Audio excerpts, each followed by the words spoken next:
Good afternoon. Welcome at Namibia at 1.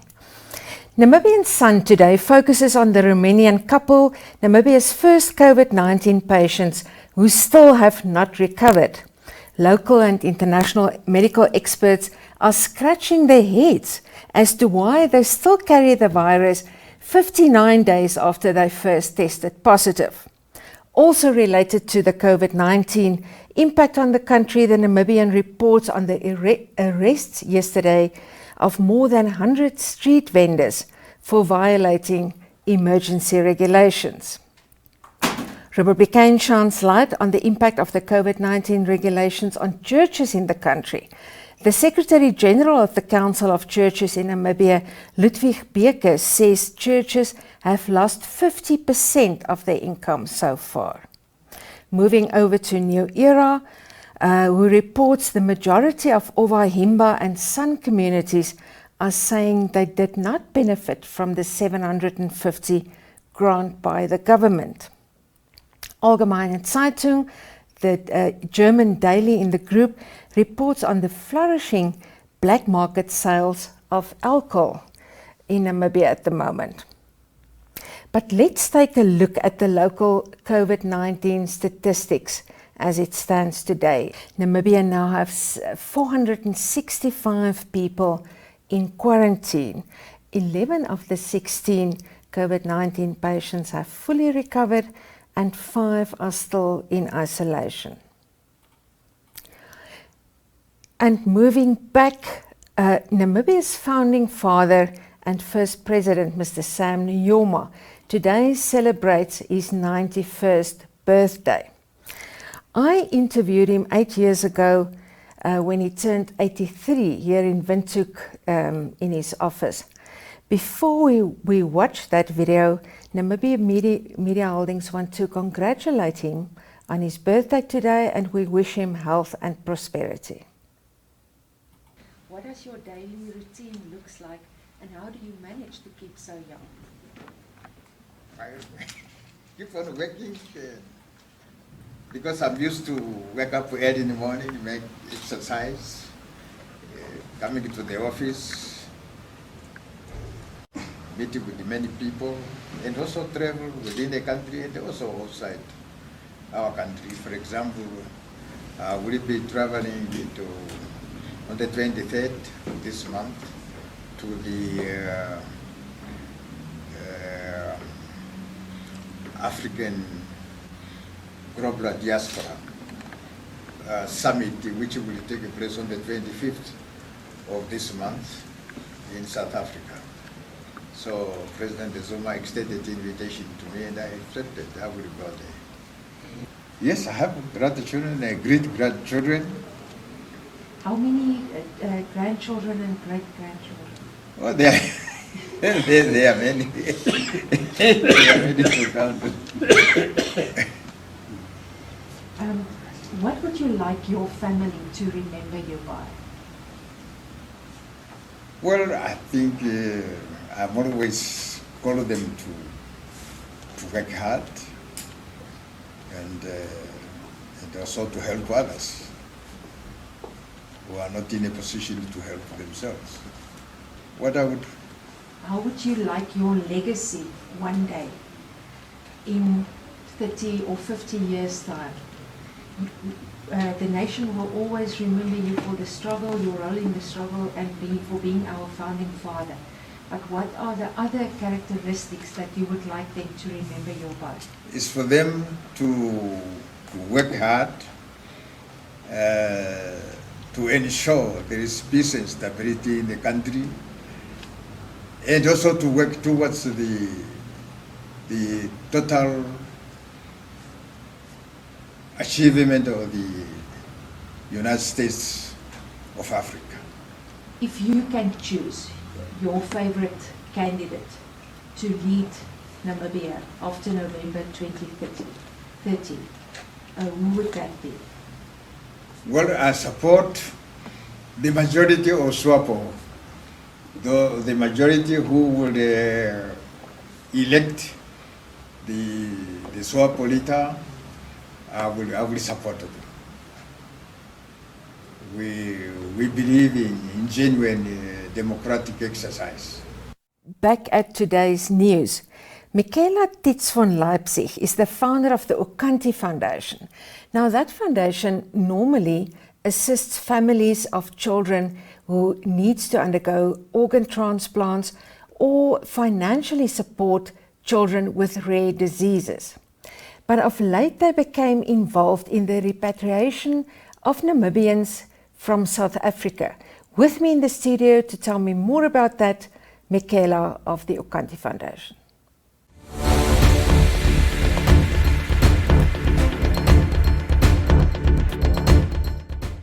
Quite a number of Namibians have been repatriated from South Africa in recent weeks. The woman who played a key role in this, Michaela Tits von Leipzig, founder of the Okanti Foundation, is with me in the studio this afternoon. Good afternoon, Michaela. How did it happen that you became involved in the repatriation of Namibians? And who were these people? And why were they in South Africa? And what is it that the Okanti Foundation is doing? Yes, thank you, Ronelle. Good day, and thank you for the opportunity. I was only one of a team who helped to get the Namibians home. The reason why Okanti Foundation got involved is that a friend of mine, Mrs. Maika Eiserlein, contacted me and said her son needed heart surgery in South Africa and they needed to go to Cape Town just before the last flights were cancelled. So that was the week before lockdown. So the operation could not be postponed. They flew out on one of the last flights, and then the operation was done successfully, which we are happy to announce. And then the doctor said she must go back to Namibia with her son and the rest of her family, because the risk of contracting COVID in South Africa is very high. And then we have been in contact all the time during the surgery, before the surgery, after the surgery, and then she contacted me and said, but how do we get home? So we were thinking about various options, driving by car, by bus, but because the baby had an operation, a big open heart operation, we couldn't really think of those options. And then she started to contact airlines, and West Air Aviation came to the party and said they would organize a flight if we could get the funds together. So that is how Okanti got involved, is to offer their bank account and also their good name to the public to say we will be willing to collect donations for those flights. And then it suited also very well into our purpose because Maika's son had the heart surgery. So that is how we got involved. There are many reasons why Namibians were stranded in South Africa. Some of them were caught unawares by the lockdown. I think if we think back, it came very quickly upon us because we had very few cases. They were caught unaware by the flights being cancelled even a week before the lockdown. So some of them had return tickets, but then they couldn't utilize them.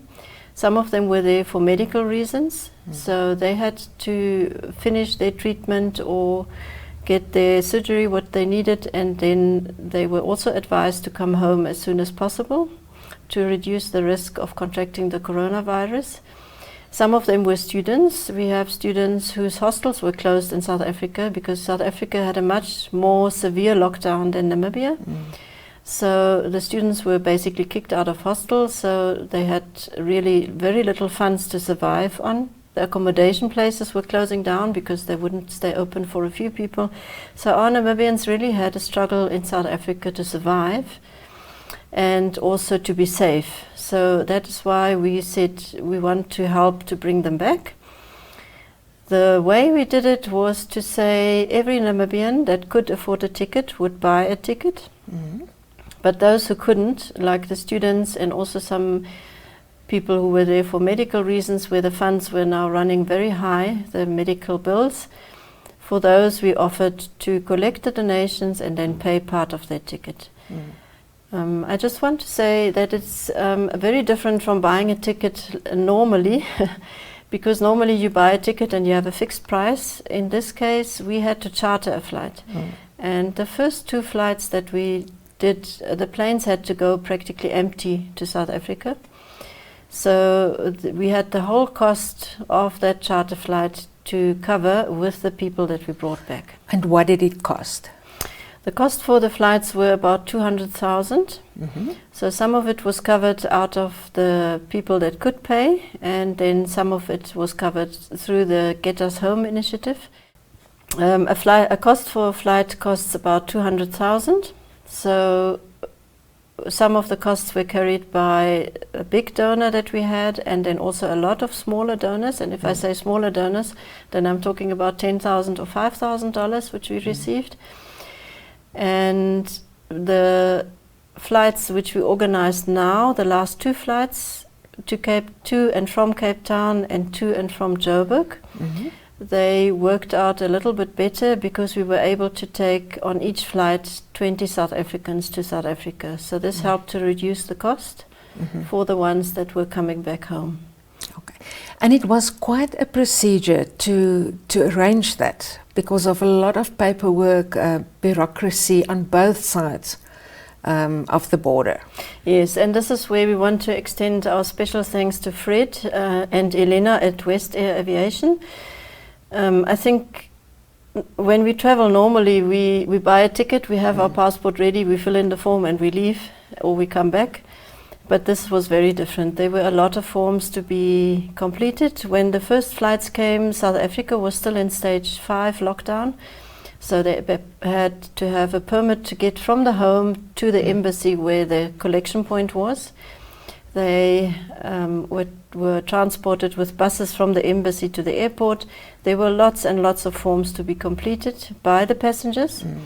Then the airline had to make sure that they had all the approvals that was from the Department of Transport in South Africa, from the Department of International Relations and Cooperation, it's called DIRCO.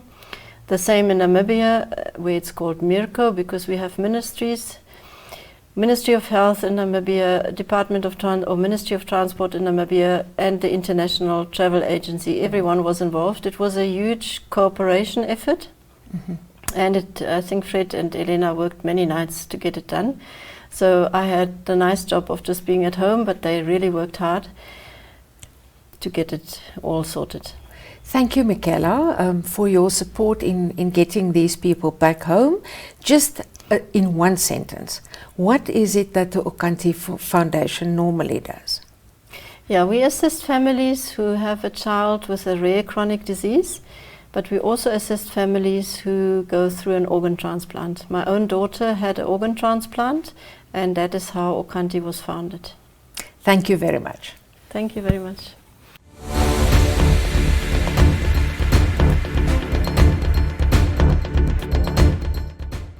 And now for a quick look at today's weather.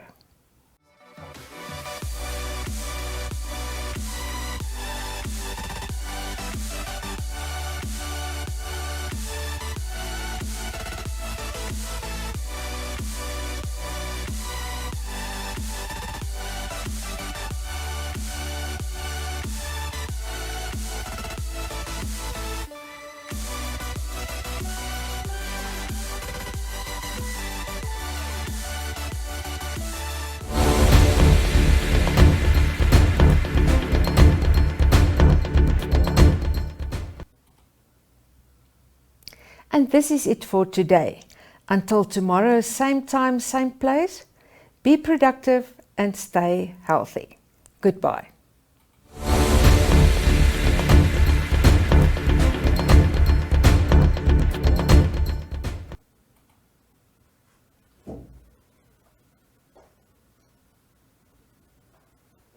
Thank you.